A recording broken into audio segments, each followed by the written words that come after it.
कल राष्ट्रपति जी का उद्बोधन 140 करोड़ देशवासियों के आत्मविश्वास की अभिव्यक्ति था। 140 करोड़ देशवासियों के पुरुषार्थ का लेखा जोखा था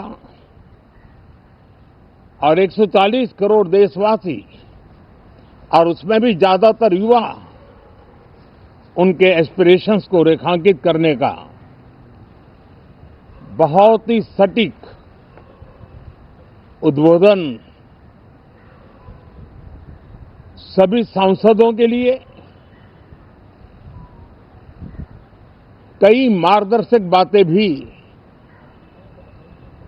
कल आदरणीय राष्ट्रपति जी ने सदन में सबके सामने रखी है। सत्र के प्रारंभ में ही और 2026 के प्रारंभ में ही आदरणीय राष्ट्रपति जी ने सांसदों से जो अपेक्षाएं व्यक्त की हैं,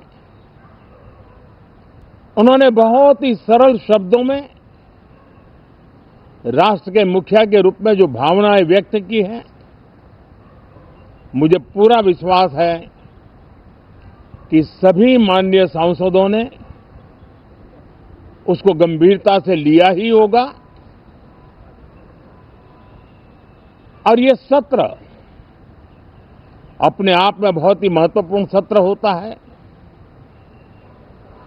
ये बजट सत्र है। 21वीं सदी का एक चौथाई हिस्सा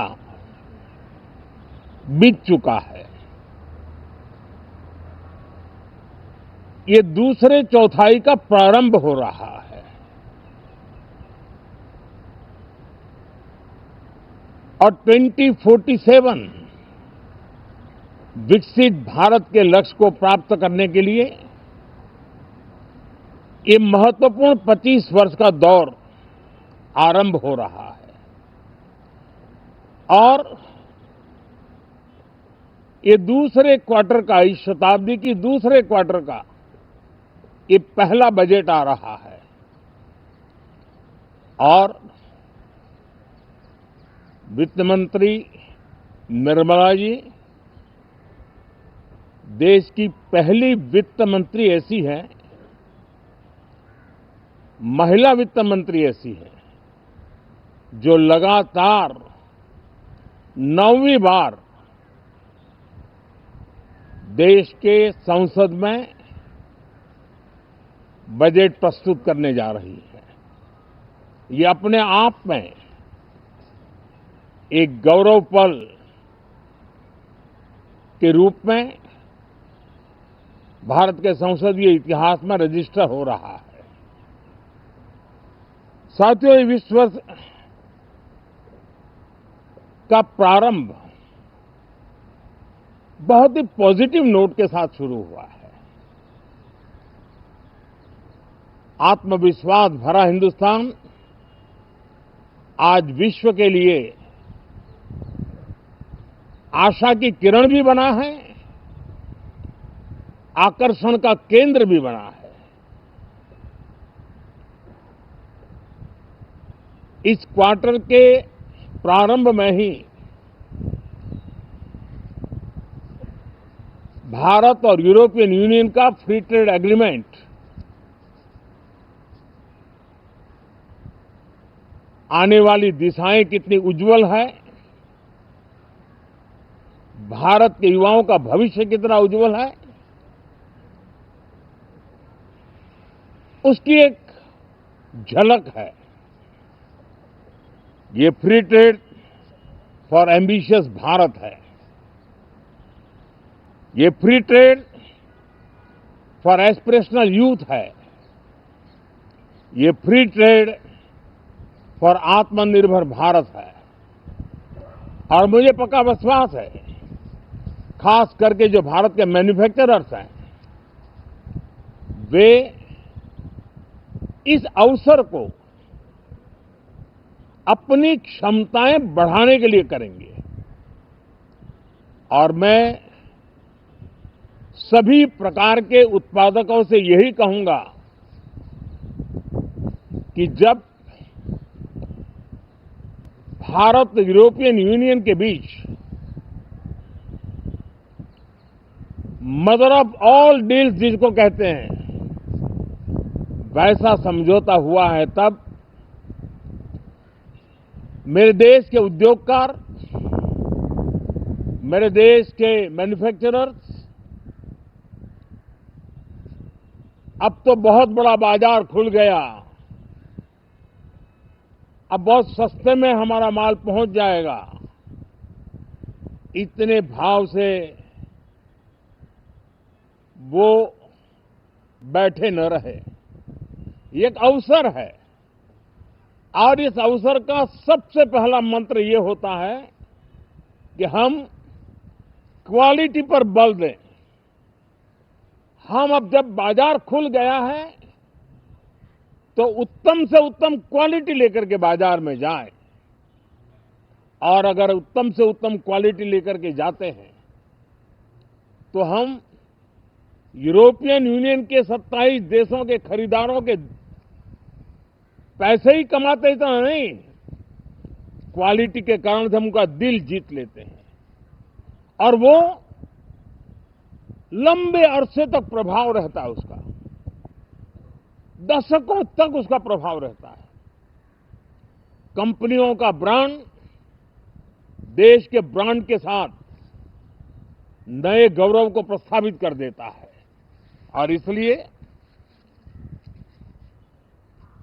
27 देशों के साथ हुआ ये समझौता हमारे देश के मछुआरे, हमारे देश के किसान, हमारे देश के युवान, सर्विस सेक्टर में जो लोग विश्व में अलग अलग जगह पे जाने के उत्सुक हैं, उनके लिए बहुत बड़े अवसर लेकर के आ रहा है। और मुझे पक्का विश्वास है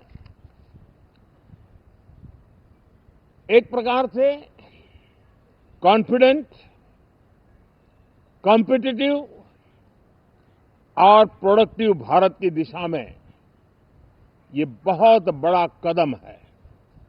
साथियों, देश का ध्यान बजट की तरफ होना बहुत स्वाभाविक है, लेकिन इस सरकार की ये पहचान रही है रिफॉर्म, परफॉर्म एंड ट्रांसफॉर्म। और अब तो हम रिफॉर्म एक्सप्रेस पर चल पड़े हैं, बहुत तेजी से चल पड़े हैं। और मैं संसद के भी सभी साथियों का आभार व्यक्त करता हूं कि इस रिफॉर्म एक्सप्रेस को गति देने में वे भी अपनी सकारात्मक शक्ति को लगा रहे हैं और उसके कारण रिफॉर्म एक्सप्रेस को भी लगातार गति मिल रही है। देश लॉन्ग टर्म पेंडिंग प्रॉब्लम्स अब उससे निकल करके लॉन्ग टर्म सॉल्यूशंस के मार्ग पर मजबूती के साथ कदम रख रहा है। और जब लॉन्ग टर्म सॉल्यूशंस होते हैं तब प्रेडिक्टेबिलिटी होती है जो विश्व में एक भरोसा पैदा करती है। हमारे हर निर्णय में राष्ट्र की प्रगति ये हमारा लक्ष्य है, लेकिन हमारे सारे निर्णय ह्यूमन सेंट्रिक है। हमारी भूमिका, हमारी योजनाएं ह्यूमन सेंट्रिक है। हम टेक्नोलॉजी के साथ स्पर्धा भी करेंगे, हम टेक्नोलॉजी को आत्मसात भी करेंगे, हम टेक्नोलॉजी के सामर्थ्य को स्वीकार भी करेंगे, लेकिन उसके साथ साथ हम मानव केंद्रीय व्यवस्था को जरा भी कम नहीं आंकेंगे। हम संवेदनशीलता की महत्ता को समझते हुए टेक्नोलॉजी की जुगलबंदी के साथ आगे बढ़ने के व्यू के साथ आगे सोचेंगे। जो हमारे टीकाकार रहते हैं साथी, हमारे प्रति पसंद नापसंद का रवैया रहता है और लोकतंत्र में बहुत स्वाभाविक है। लेकिन एक बात हर कोई कहता है कि सरकार ने लास्ट माइल डिलीवरी पर बल दिया है। योजना फाइलों तक नहीं, लाइव तक पहुंचाने का प्रयास रहता है और यही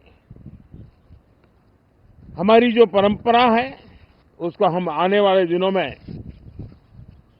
रिफॉर्म एक्सप्रेस में नेक्स्ट जनरेशन रिफॉर्म के साथ आगे बढ़ाने हैं।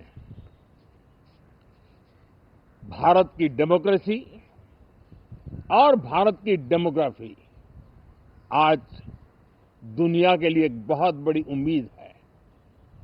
तब इस लोकतंत्र के मंदिर में हम विश्व समुदाय को भी कोई संदेश दें, हमारे सामर्थ्य का, हमारे लोकतंत्र के प्रति समर्पण का, लोकतंत्र की प्रक्रिया के द्वारा हुए निर्णयों का सम्मान करने का ये अवसर है और विश्व इसको जरूर स्वागत भी करता है, स्वीकार भी करता है। आज जिस प्रकार से देश आगे बढ़ रहा है, आज समय व्यवधान का नहीं है, आज समय समाधान का है। आज प्राथमिकता व्यवधान नहीं है, आज प्राथमिकता समाधान है। आज भूमिका व्यवधान के माध्यम से रोते बैठने की नहीं है, आज हिम्मत के साथ समाधानकारी निर्णयों का कालखंड है। मैं सभी माननीय सांसदों से आग्रह करूंगा कि वे आएं, राष्ट्र के लिए आवश्यक समाधानों के दौर को हम गति दें, निर्णयों को हम शक्ति दें और लास्ट माइल डिलीवरी में हम सफलतापूर्वक आगे बढ़ें। साथियों, आप सबका बहुत बहुत धन्यवाद, बहुत बहुत शुभकामनाएं।